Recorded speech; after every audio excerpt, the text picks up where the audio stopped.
right, this is Peter Purcell, and I'm here with Lauren Conscious. Yeah, what we'd like to do is record the latest version of Jargon Podcast, and I appreciate the 3.5 listeners out there. I think the half listener is my brother-in-law. But what we're here to talk about is managing an IT outsourced organization, right? Mm-hmm. And one of the things that our points of view have been over the years that, it's really nice for a company to consider outsourcing IT because you outsource complexity and you obtain skills that you don't necessarily have in-house. But typically after about 6 months, things kind of devolve a little bit and the relationship gets a little strained. And that's really why I wanted to talk to Lauren today is she spent the last 2.5 years working with companies, kind of address those relationship issues and try to get the return on investment that you expect out of IT, outsourced IT organization, right? And Lauren has just recently written an article, and it's the Trinergy point of view on what you need to do to successfully do this. So, Lauren, let's kind of peel back what you've learned and what our point of view is.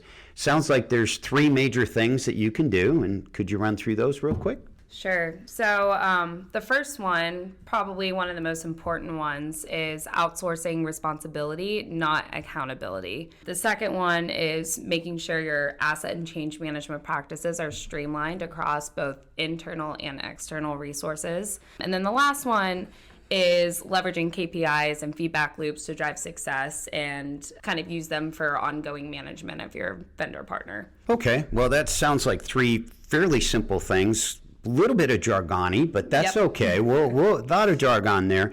So let's start with responsibility, not accountability. And, isn't responsibility and accountability kind of the same thing? Yep. So I thought that too, especially when I first got in consulting. I was like, they're the exact same thing. Can you please explain? So I'm going to do that right now. So responsibility and accountability are kind of similar.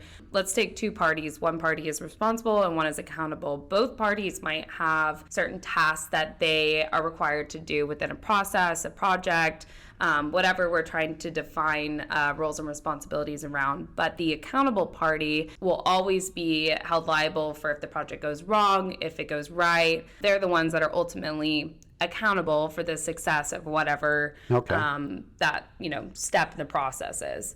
Okay, and then the responsibility sounds like those are the arms and legs. Yes, that's the brawn of the organization or whatever. And then accountability is kind of the brains. The brains, and really it's kind of the buck stops here. Yep. So it's kind of like the captain of the ship, always accountable for everything that happens on the ship, but maybe not responsible for like maintaining the engines, if you will. Right, exactly. So a lot of times the accountable party is going to be leadership or management. Okay, fair enough. And then just to beat a dead horse, captain may be accountable if the engines aren't properly maintained because he's not really, or she is not managing the mechanics right. So talk about that from an outsourced perspective, managing an outsourced organization. Right. So I think one of the biggest issues that we've seen with clients over the years is a lot of times they will, let their vendor partner just kind of run with whatever they're in charge of doing and not necessarily maintain internal accountability over their output. So their internal employees aren't held accountable or, for a matter of fact, responsible for what their vendor partner is doing. So, when things go wrong, they can just kind of turn to the vendor partner and point fingers. But in the end, the internal employees, whether, it affects their bonuses, their progression within the company, they need to be held accountable for how their vendor partner operates and managing them. Okay, fair enough. Because, we've both seen it, right? Because you and I have actually worked together on these projects where, I've got the outsourcer in, I don't have to worry about it anymore. Right. And that's not the case. It's kind of the old... It's like the old trust but verify. Right. Trust that the task get done, but you still have to verify the task. Right. And another thing, maintaining internal accountability also helps with is keeping the brains inside of the organization. So you are able to internally make decisions on your own that are unbiased, and you're still able to grow within yourself. You're not completely reliant on your vendor partner to take things and run with it. So how do you do this? Is it like setting up a governance model or something? I mean, how do you balance this responsible, accountable? So one of the easiest ways to set up a governance model is by creating what we call a RACI or RASCI. It's an acronym. It stands for R, who's responsible, A, who's accountable, C, who's consulted, I, who's informed, and sometimes we throw an S in there for signatory, who needs to sign off on things. So basically how we go about usually developing these in partnership with clients is we'll sit them down, we'll walk through their current processes and kind of, refine any processes that we need to. And then we'll take each step in the process and say, okay, who's responsible for actually going out and completing the process? Who's accountable for making sure this step happens? What other teams are consulted on this step? And then who needs to be informed that this step is completed? Is there anyone that needs to sign off? So really breaking down exactly who all is involved with each process step and then figuring out what their role is. Okay. And so that could be whether it's a patch process step, whether it's, a security, an intrusion cybersecurity incident. It could be just about anything, including even bringing in new software. Yep. Okay. So the second thing you talked about was something about change in asset management and streamlining, and you're talking about software change management or hardware change management, right? IT change management, not, softer skills trying to make people change their minds and that kind of thing, right? Right. Okay, so tell us a little bit more about that. So one of the kind of the big issues we see with IT organizations working with a vendor partner or their outsourced employees, whatever you want to call it, is they a lot of times will have different ideas of what certain processes should look like. So they're not super involved in, or I guess their vendor partners sometimes aren't super involved in the development of these processes, or whenever I guess they're onboarded, they're not trained properly or managed properly. So making sure that there's streamlined both asset and change management practices between both internal and external employees is really important.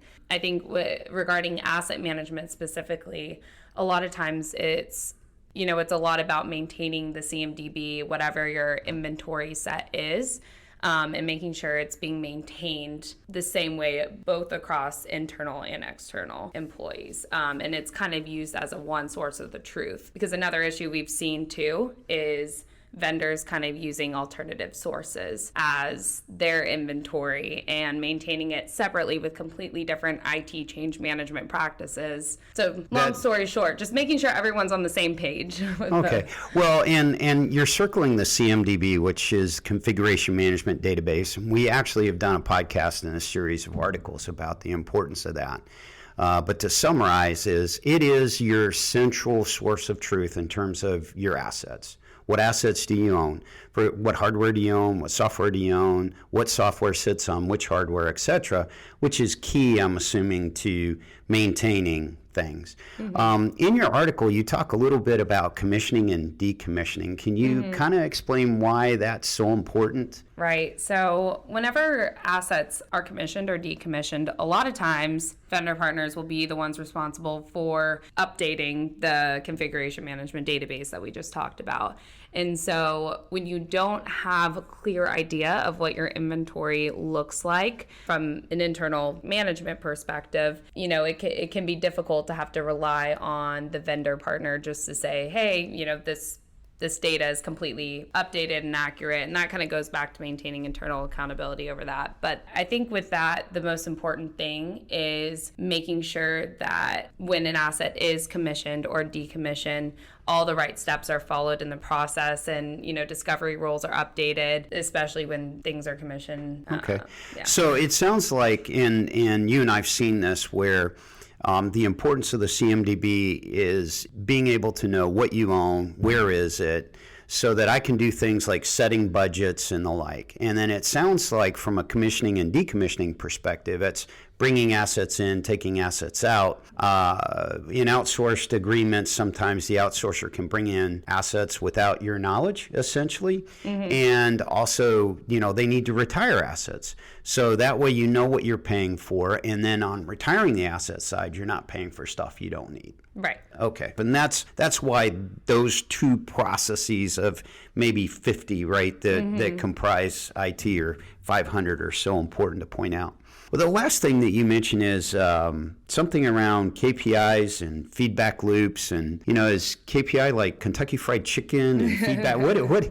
Talk to me a little bit about that. Right. So just to define each of those real quick, KPI is a key performance indicator. A lot of times it's a quantifiable metric set by an organization saying this is our standard, or this is kind of where we're at from a performance perspective. And then a feedback loop is really where you take someone's input and incorporate it back into your process and say, how do we refine or change whatever we're doing to make it better? Okay, so what do you do in a case like this to keep your outsourcing vendor or outsourcing partner? Let's try to be partner and be positive, right? So how do you use this to manage that partnership properly? Right. And you kind of just hit on it. I think, both KPIs and feedback loops are two easy ways that you can manage your partner from whenever they first start out with you and then ongoing. You can really use KPIs to kind of set certain thresholds and expectations with them. And you can even sometimes tie them to SLAs or billing and payment structures. Oh, so if they don't comply, you don't pay.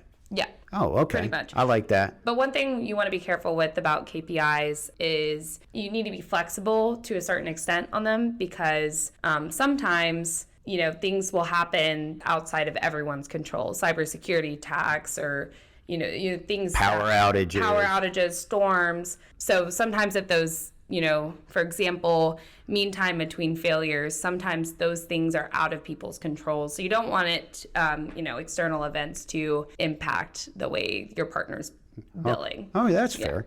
So talk to me a little bit about a feedback loop. That sounds a little, new agey. So right. So or maybe now we're new age and this is super agey or something. I don't know. Anyway. Yeah. So basically, this is all about communication. You want to make sure that there's channels that your partner can give you feedback through.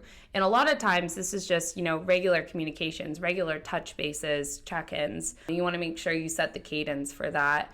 And, there can be other feedback channels, whatever you want to do to be able to communicate with them. But part of the reason why you bring on a vendor partner is to get their expertise and their opinion and their best practices. So, a lot of times they're also the ones in the weeds actually experiencing a lot of the challenges and being there when incidents happen and need to be resolved. So they know a lot of what's working and what's not working. So making sure that you have a way to communicate with them and incorporate their feedback back into your processes. That's really what we mean by feedback loop. Well, and that kind of also circles back to the very beginning when we were talking about a governance model, right? As you're talking to, and it sounds like, from a responsibility and accountability perspective, that's the only way that, you can kind of hold each other to the role that you've agreed to. So at this point, I think anything else that you want to share? Anything that I've missed? I think just if you take away anything from this entire podcast, it's maintaining that internal accountability. Also, with those asset and change management practices, the KPIs, everything we talked about, it all ties back to maintaining internal accountability. Because, you can establish KPIs with your vendor partner, but ultimately, your internal resources should be maintaining accountability for those KPIs being where they should be. So if you take away anything, that's my one message. Cool. All right. Well, if you guys have any questions, y'all have any questions, you can reach Lauren at Trinergy.com. Or if you want the wrong answer, you can send me an email at peter@Trinergy.com. Really appreciate y'all taking time to listen to this podcast.